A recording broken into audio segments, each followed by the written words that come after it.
Well, for years, the debate over recreational marijuana has been a stalemate in the Commonwealth. Governor Shapiro called on state lawmakers to get him a bill to legalize the substance in PA. That's something his administration says could lead to an additional $250 million annually. Fox 43's Logan Perrone spoke with groups both for and against making recreational cannabis legal in the Keystone State. At Tuesday's budget address, Governor Josh Shapiro once again sparked up the conversation.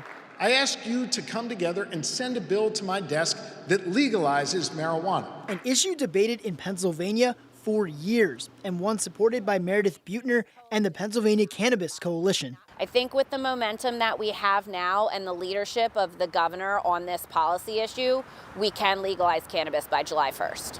Buettner says it's time for Pennsylvania to get on board, which would add safeguards to the industry. Pennsylvanians are already consuming cannabis. What we can do by regulating cannabis for use by adults 21 and over is ensure their safety.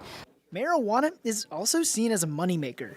Nearly all of Pennsylvania's neighboring states have already legalized recreational marijuana, Maryland doing so on July 1st of 2023. In just the first 6 months, the Maryland Cannabis Administration estimates that they generated $30 million in tax revenue.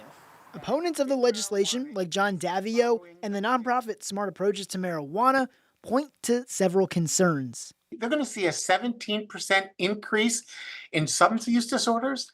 You're going to see a 35% increase in chronic homelessness and a 13% increase in arrests across the state. And an NIH study published last year also linked recreational marijuana legalization to increases in impaired driving and negative mental health effects on younger adults. Legalizing marijuana isn't going to stop that. It isn't going to stop the harms. As a matter of fact, it's going to increase the harms. However, there is common ground in the Commonwealth on one aspect of the governor's proposal.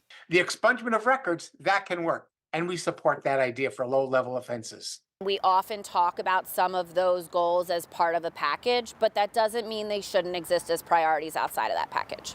Logan Perrone, Fox 43 News.